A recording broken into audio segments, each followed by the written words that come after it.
नमस्कार, स्वागत आहे तुमचं माझ्या एका नवीन रेसिपीमध्ये। आज आपण उडद आणि मुगाच्या डाळीचे पापड बनवणार आहोत। तर माझी रेसिपी स्किप न करता पूर्ण बघा।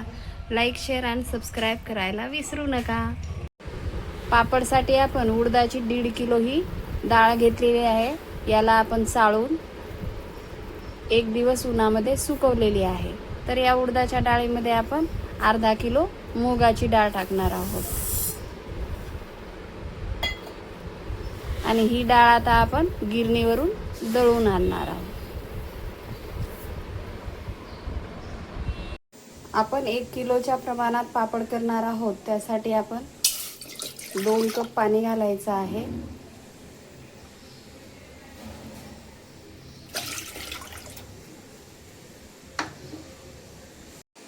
एक किलोच्या प्रमाणात आपण पापड करणार आहोत। त्यासाठी रामबंधूचं हे पापड मसाला आहे 100 ग्रॅमचं, ते आपण पाण्यामध्ये टाकून घेऊया।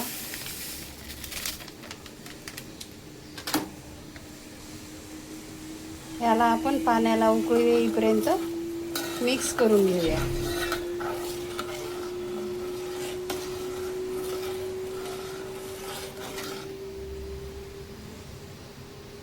मसाल्याचं पाणी आता आपण ताटामध्ये काढलेलं आहे। याला आपण थंड करून घेऊया। पीठ चाळून घेऊया। पीठ आपण आता चाळून घेतलेलं आहे।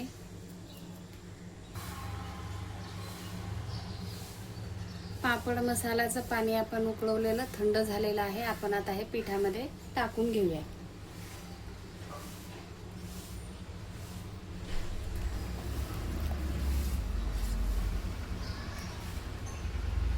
आणि आता आपण हे पीठ मळून घेणार आहोत।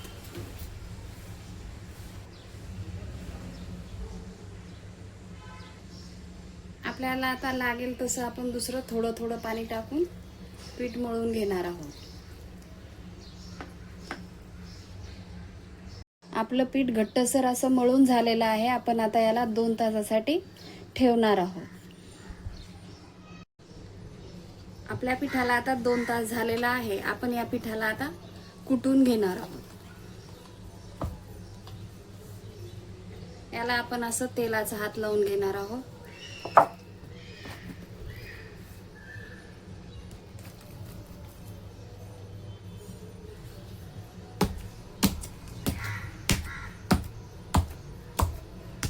अशा प्रकारे आपण या पिठाला कुटून घेणार आहोत।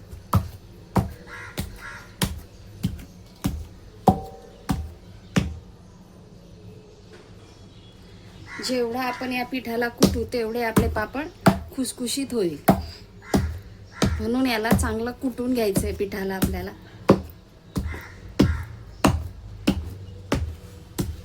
पिठाला आपण अशा प्रकारे कुटून 4 गोळे करून घेतलेले आहे। आपण आता लाठ्या करून घेणार आहोत पिठाच्या।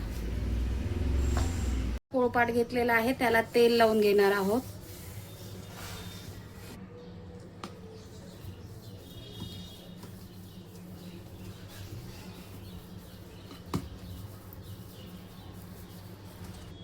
आपण आता लाठ्या तोडून घेणार आहोत।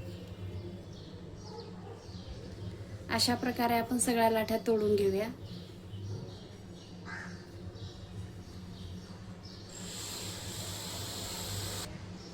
अशा प्रकारे आपण लाठ्या करून घेतलेल्या आहे। आपण आता पापड लाटून घेणार आहोत।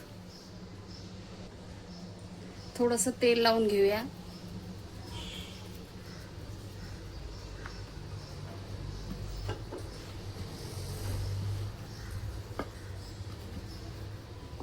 सुरुवातीला थोडंसं तेल लावूनच आपल्याला लाटून घ्यायचं आहे। आता आपण थोडंसं पीठ लावून घेणार आहोत।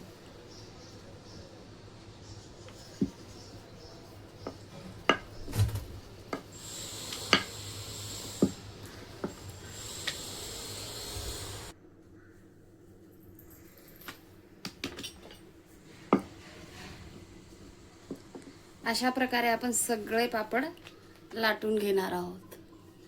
मस्त असे पापड, कुठे चिरा नाही पडलेले आहे। पापड आपण आता फॅन खालीच प्लास्टिकवर टाकून घेणार आहोत।